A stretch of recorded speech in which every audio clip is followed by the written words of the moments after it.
नमस्कार, स्वागत है आप सभी का डीडी न्यूज़ पर। आप देख रहे हैं मिड डे प्राइम और मैं हूं आपके साथ आरेंद्र। अगले करीब आधे घंटे में हम बात करेंगे देश भर की बड़ी खबरों की, बताएंगे दुनिया भर में कौन कौन सी खबरों पर है, सबकी नज़र क्या चल रहा है। खेल और जगत में भी कुछ झलकियां भी होंगी फिल्म और कला से जुड़ी खबरों की, लेकिन सबसे पहले इस वक्त की बड़ी खबरों पर डालते हैं नजर। प्रधानमंत्री ने वीडियो कॉन्फ्रेंसिंग के जरिए बिहार में कोसी महासेतु सहित 12 रेल परियोजनाओं की राज्य को दी सौगात। कहा, बिहार में रेल कनेक्टिविटी के क्षेत्र में रचा गया नया इतिहास। कोसी महासेतु के उद्घाटन के साथ ही 86 वर्ष लंबा इंतजार हुआ खत्म।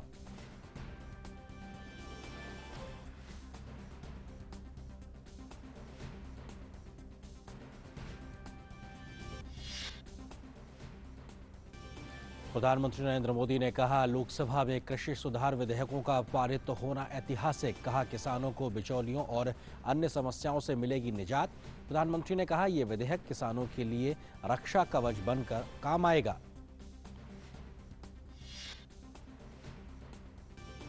लोकसभा में फैक्टरिंग रेगुलेशन एक्ट 2011 और क्वालिफाइड फाइनेंशियल कॉन्ट्रैक्ट्स बिल 2020 सहित कई बिल होंगे पेश।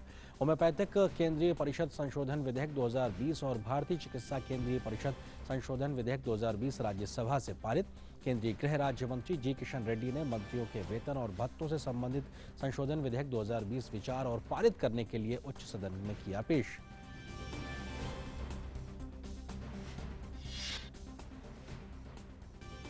कोविड-19 के खिलाफ भारत की लड़ाई जारी। पिछले 24 घंटों में 87,000 से ज्यादा मरीज हुए स्वस्थ। रिकवरी दर बढ़कर 78.86% हुई, जबकि मृत्यु दर गिरकर हुई 1.62%। विश्व में कोविड के मरीजों की संख्या 3 करोड़ 3 लाख के पार। 9.5 लाख से अधिक लोगों की अभी तक दुनिया भर में हो चुकी है मौत। अमेरिकी राष्ट्रपति डोनाल्ड ट्रंप ने देशभक्ति शिक्षा से संबंधित अध्यादेश पर किए हस्ताक्षर। 1619 परियोजना को बताया जहरीला प्रचार।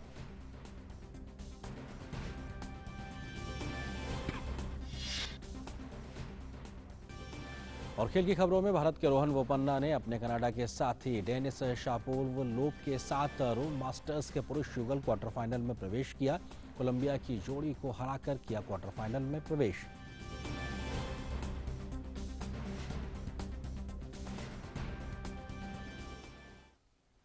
आप देख रहे थे इस वक्त की सुर्खियां और आज की बड़ी खबर पर डालते हैं पहले नजर।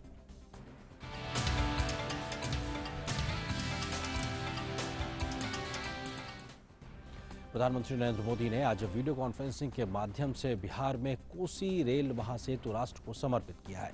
इसके साथ ही प्रधानमंत्री ने अन्य रेल परियोजनाओं की भी राज्य को सौगात दी है। इन परियोजनाओं से इस क्षेत्र में न सिर्फ रेल नेटवर्क मजबूत होगा, बल्कि इस पूरे क्षेत्र का देश के पूर्वोत्तर हिस्सों के साथ संपर्क भी और अधिक सुगम हो जाएगा। कोसी रेल महासेतु 1.9 किलोमीटर लंबा है और इसके निर्माण पर 516 करोड़ रुपए की लागत आई है। पुल का निर्माण कोविड महामारी के दौरान पूरा किया गया और इस काम में प्रवासी श्रमिकों ने अपना श्रमदान दिया। कोसी महासेतु राष्ट्र को समर्पित करने के साथ ही 86 वर्ष पुराना एक सपना साकार हो गया। प्रधानमंत्री नरेंद्र मोदी द्वारा बिहार के लिए लाभकारी 12 अन्य रेल परियोजनाओं में भी क्यूल नदी पर नया रेल पुल, 2 नई रेल लाइनें, 5 विद्युतीकरण परियोजनाएं, 1 विद्युत चालित इंजन शेड और बख्तियारपुर के बीच तीसरी रेल लाइन भी परियोजना शामिल है। प्रधानमंत्री ने रेल परियोजनाओं का उद्घाटन करते हुए कहा कि आज बिहार में रेल कनेक्टिविटी के क्षेत्र में नया इतिहास रचा गया है। बिहार में रेल कनेक्टिविटी के क्षेत्र में नया इतिहास रचा गया है। कोसी महासेतु और किऊल ब्रिज के साथ ही बिहार में रेल यातायात, रेलवे के बिजलीकरण और रेलवे में मेक इन इंडिया को बढ़ावा देने, नए रोजगार पैदा करने वाले 1 दर्जन प्रोजेक्ट्स का आज लोकार्पण और शुभारंभ हुआ है। लगभग 3,000 करोड़ रुपए के इन प्रोजेक्ट से बिहार का रेल नेटवर्क तो सशक्त होगा ही, पश्चिम बंगाल और पूर्वी भारत की रेल कनेक्टिविटी भी मजबूत होगी। और सीधे रुख करते हैं दिल्ली स्थित भाजपा मुख्यालय, जहां पर भाजपा के राष्ट्रीय अध्यक्ष जेपी नड्डा प्रेस कॉन्फ्रेंस को संबोधित कर रहे हैं।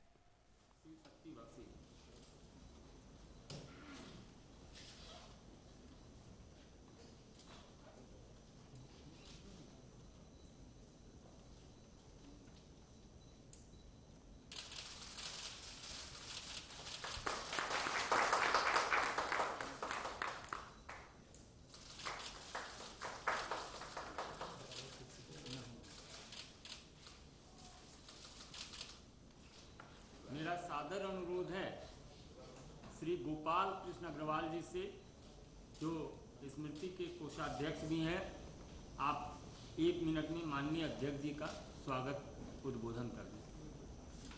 धन्यवाद संजय जी। हमारे आदरणीय अध्यक्ष जी, हमारे महासचिव अरुण सिंह जी, हमारे स्मृति न्यास के महासचिव और यहाँ पर उपस्थित सभी बंधु, आज डॉक्टर स्मृति न्यास का बहुत सौभाग्य है कि वो आदरणीय प्रधानमंत्री, हम सबका बहुत सौभाग्य है कि जो आदरणीय प्रधानमंत्री जी के जन्मदिन के अवसर पर और जो सेवा सप्ताह का जो प्रकल्प है उस पर एक विशेषांक का हमारे आदरणीय अध्यक्ष जी के द्वारा विमोचन होगा। प्रधानमंत्री जी का जो कर्तृत्व है इतना विशाल है कि उसको कितना भी प्रयास किया जाए, एक सूरज को दीपक दिखाने के अलावा कुछ भी नहीं है। लेकिन हमारे यशस्वी अध्यक्ष जी के द्वारा जो कार्यकर्ताओं को पूरे देश से जोड़ा गया, जो सरकार की योजनाओं, प्रधानमंत्री के कर्तृत्व को जनता तक पहुंचाने का एक विशाल प्रयास पिछले दिनों में हुआ है, वो अपने आप में विश्व में एक अनूठा उदाहरण सबके सामने देता है। और इसी कड़ी में ये एक छोटा सा प्रयास डॉक्टर स्मृति न्यास के द्वारा, शिव शक्ति जी और पूरी टीम के द्वारा यह प्रयास आज किया जा रहा है। राम सेतु निर्माण में चाहे छोटा भी हो, गिलहरी का योगदान भी बड़ा महत्वपूर्ण होता है। और प्रधानमंत्री जी का पूरा जो कार्य है, चाहे गरीबों के कल्याण के लिए और जो युवाओं के लिए, हर क्षेत्र में और विश्व स्तर पर भारत की प्रतिभा को स्थापित करने के लिए जो कार्य है वो अविस्मरणीय है। हम सबका आज सौभाग्य है कि हमारे यशस्वी अध्यक्ष श्री जेपी नड्डा जी द्वारा इस विशेषांक का हम सबको विमोचन करने का सौभाग्य मिलेगा। धन्यवाद।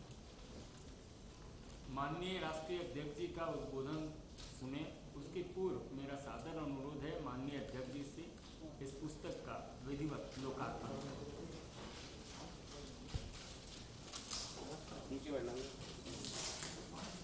बैठे रहो यार।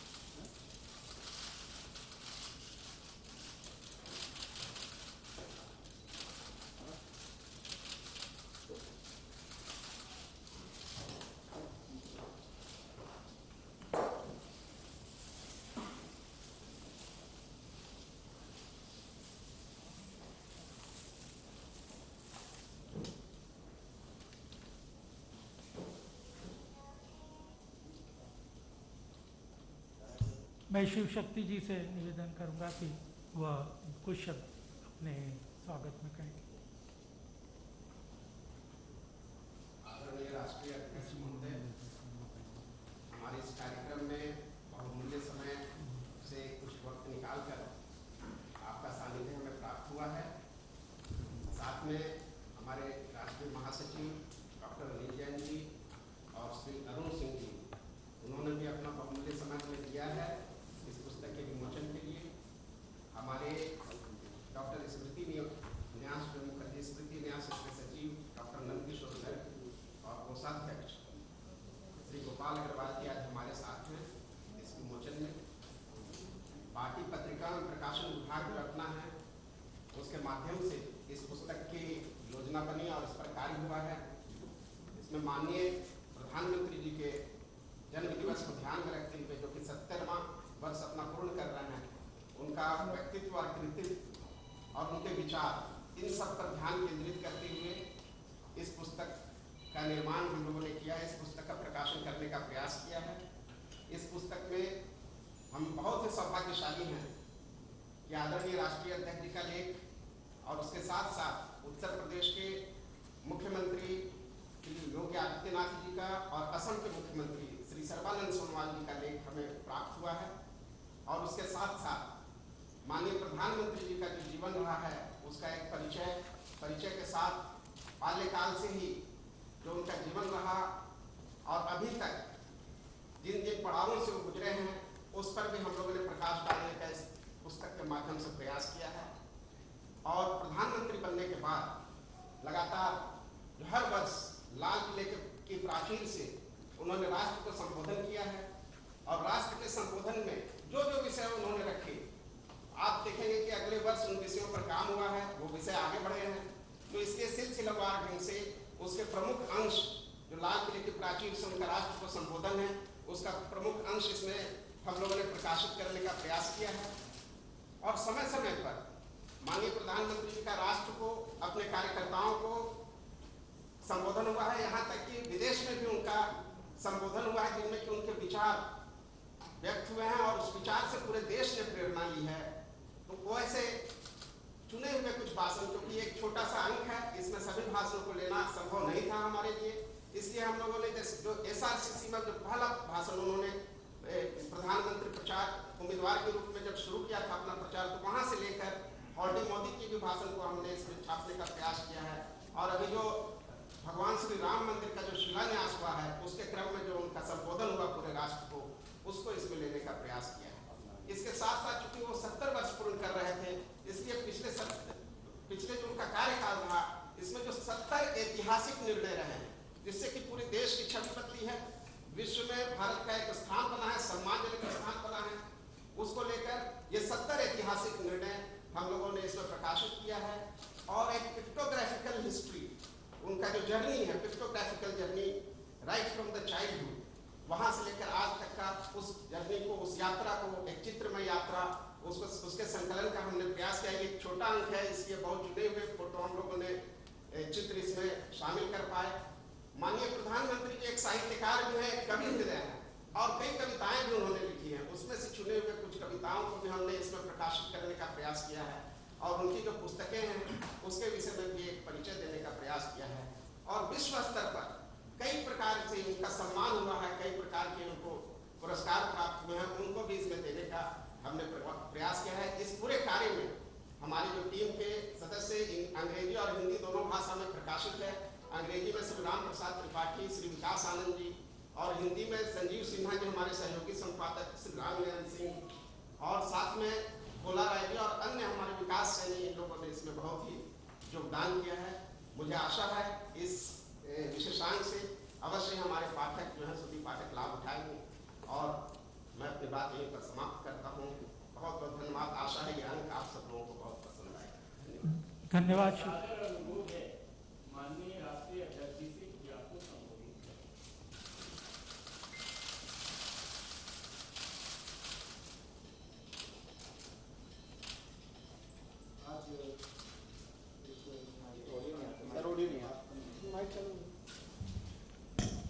आज इस विशेषांक के लोकार्पण में उपस्थित मेरे साथ भारतीय जनता पार्टी के राष्ट्रीय महामंत्री श्री अरुण सिंह जी, राष्ट्रीय महामंत्री श्री अनिल जैन जी, हमारे कमल संदेश के संपादक शिव शक्ति जी, गोपाल कृष्ण अग्रवाल जी, नंद किशोर गर्ग जी, संजय मयूख जी और यहाँ उपस्थित हमारे सभी सज्जन वृंद।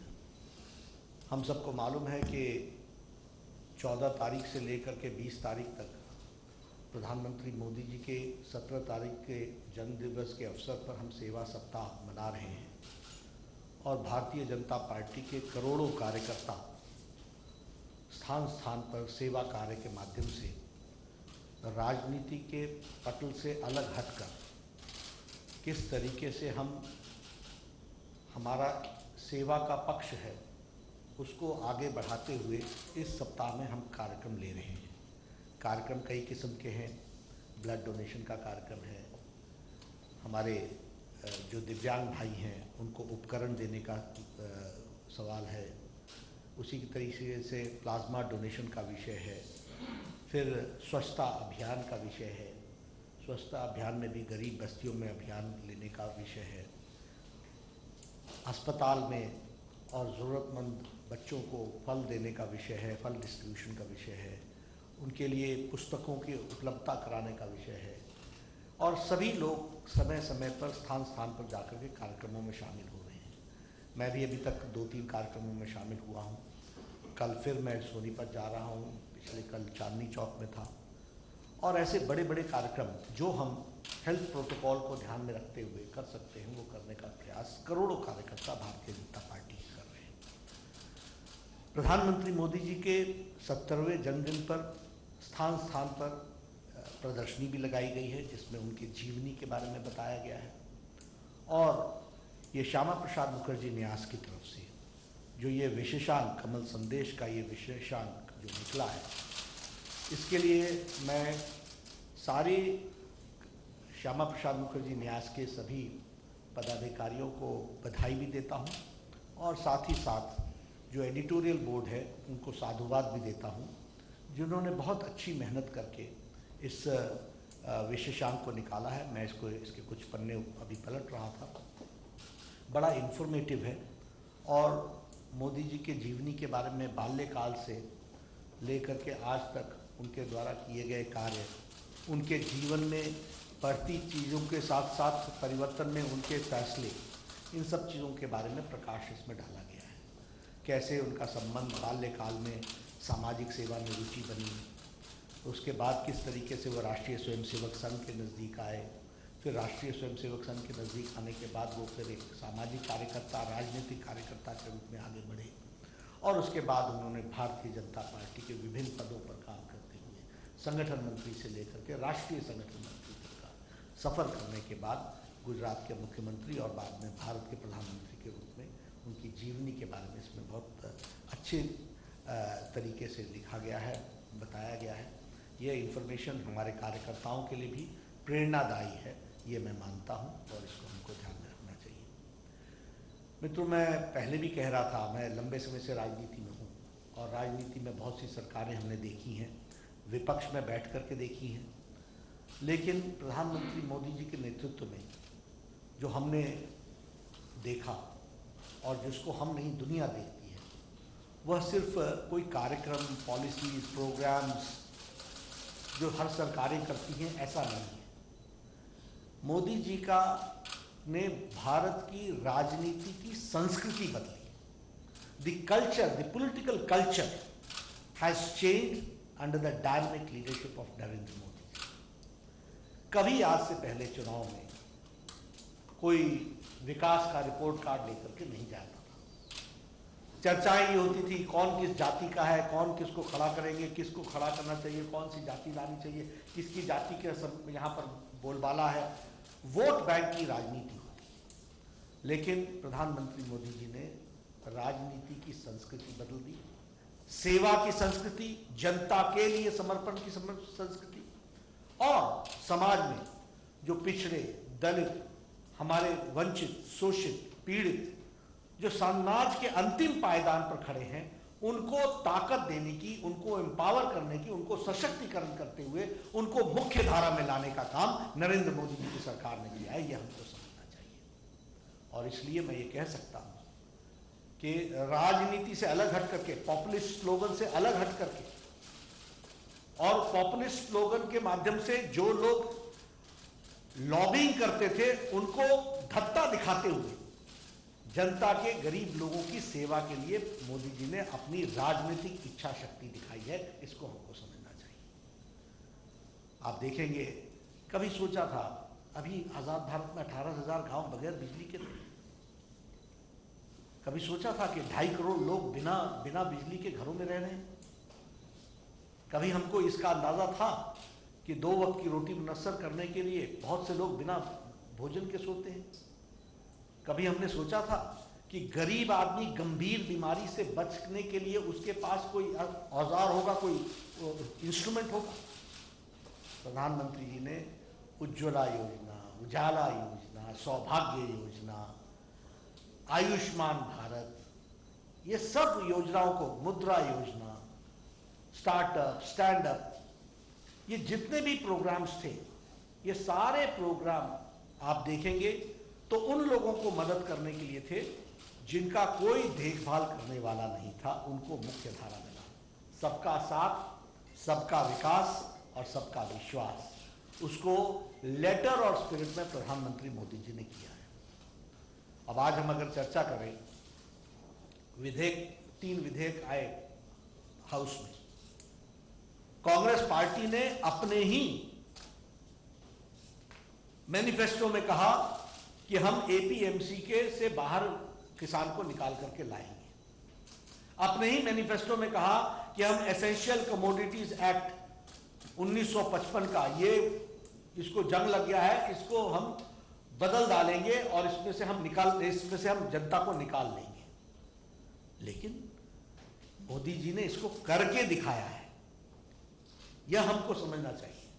आज जो लोग इस विधेयक का विरोध कर रहे हैं, वो किसका काम कर रहे हैं? वो किसान और जिनके लिए वो किसान उत्पाद करता है, उसके बीच में जो बिचौलिए हैं, उनकी भाषा बोल रहे हैं, किसान की भाषा नहीं बोल रहे हैं। यह हमको समझना चाहिए।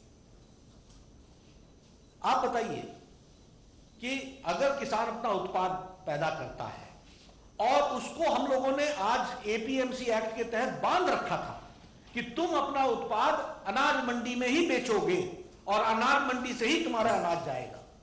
आप बताइए, ये गुलामी का दौर था कि नहीं था? ये उसको बांधने का दौर था कि नहीं था?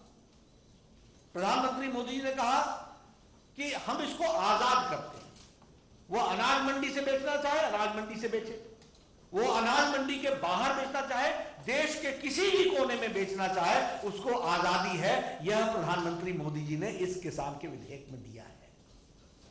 और नहीं, यह भी कहा कि हम तुमको यह भी मुनस्सर कराएंगे कि किस बाजार में किस दाम से बिक रहा है, ताकि तुम तय कर सको कि तुमने अपना सामान किस दुकान में, किस जगह पर बेचना है और किस दाम पर बेचना है। यानी किसान का सशक्तिकरण इतना किया कि किसान खुद तय करेगा कि मैंने किस भाव पर बेचना है। यह ताकत ला करके मोदी जी ने खड़ी की है, इसको हमको समझना चाहिए। और इसके साथ साथ एपीएमसी भी चलेगा, एग्रीकल्चर प्रोड्यूस मार्केटिंग कमेटी भी चलेगी। जो उसमें जाना चाहते हैं, बेचना चाहते हैं, बेचें। और इसके साथ साथ एमएसपी भी चलेगी, मिनिमम सपोर्ट प्राइस पर खरीद और प्रोक्योरमेंट भी चलेगी। लेकिन ये किसान और के खिलाफ बोलने वाले बिचौलिए और बाकी लोग मिलकर के कोशिश कर रहे हैं कि लोगों को गुमराह किया जाए, झूठ बोला जाए, ताकि वह लोग जो ये किसान लाभ उठा सकता है वो लाभ न उठाए। मैं आपसे एक बात पूछता हूं, यदि एक किसान को कोई चीज 15 रुपए में बिक रही है और एमएसपी उसकी मिनिमम सपोर्ट प्राइस उसका 10 रुपए है, वो किसान कहां जाएगा? वो 15 रुपए की तरफ जाएगा। और अगर कोई सब उत्पाद उसको बाहर उतना नहीं मिल रहा है तो वो एमएसपी की ओर जाएगा। यह आजादी, यह आजादी किसान को दी गई है, इसको हमको समझना चाहिए। इसी तरीके से इन एसेंशियल कमोडिटीज एक्ट में रेगुलेट कर रहे थे। अब किसी जमाने में 10 टन होता था, 10 मिलियन टन होता था, आज 100 मिलियन टन हो रहा है। किसी जमाने में 25 मिलियन टन दालें होती थी, आज 25 मिलियन टन हो रहा है। तो इसलिए जब कमोडिटी बढ़ गई तो रेगुलेशन को ढीला करने की आवश्यकता थी, वह रेगुलेशन को ढीला करने का प्रयास हुआ है। मित्रों, अगर हम मोदी जी से सीखें तो मोदी जी ने कहा है और उनके नेतृत्व में है कि कभी भी प्रेशर पॉलिटिक्स में नहीं आना, जो लोगों के लिए उचित है उसको करने में कोई भी कुताही मत करना, उसको पूरी की पूरी हम राहत देने का प्रयास करें। इस बात को उन्होंने अपने जीवन में उतारा है, लेटर और स्पिरिट में उतारा है। इसलिए मैं ये जरूर कहूंगा कि आज तस्वीर बदली हुई तस्वीर दिखती है, मुझे बहुत खुशी होती है। मैं स्वास्थ्य मंत्री रहा, मुझे मोदी जी के नेतृत्व में काम करने का मौका मिला। दुनिया का सबसे बड़ा हेल्थ कवरेज, और देखिए उसमें भी क्या गुमराह नहीं किया, इंश्योरेंस होगा, ये इंश्योरेंस वाले खा जाएंगे, ये इंश्योरेंस कंपनी वाले खा जाएंगे। कहां गया इंश्योरेंस? कैसे 50 करोड़ लोगों को मिल रहा है, 1.5 करोड़ 1.25 करोड़ लोगों ने इसका लाभ उठा लिया है, कैसे हुआ है? कोई भी रिफॉर्म्स जब हम लाते हैं तो ये बिचौलिए जिनका जो इसमें से मुनाफा कमाते हैं वो हमेशा बरगलाने की कोशिश करते हैं और उसको रोकने का प्रयास करते हैं। आज आयुष्मान भारत गरीब लोगों के लिए एक संजीवनी का काम कर रहा है, एक राहत का काम कर रहा है, गंभीर बीमारियों से उनका इलाज चल रहा है। 50 करोड़ लोग इसमें इससे जुड़े हुए हैं, 1.25 करोड़ लोगों ने इसका लाभ उठा लिया है। सारा अमेरिका, सारा मेक्सिको और सारा कनाडा, इसकी जनसंख्या मिला ले तो हमारा आयुष्मान भारत बनता है। इतना बड़ा स्कीम, इतनी बड़ी स्कीम। और हेल्थ के लिए अमेरिका में इलेक्शन का इशू है, हर एक जगह देश में इलेक्शन का इशू बनता है, लेकिन हेल्थ कवरेज को भारत ने करके मोदी जी के नेतृत्व में दिखा दिया है।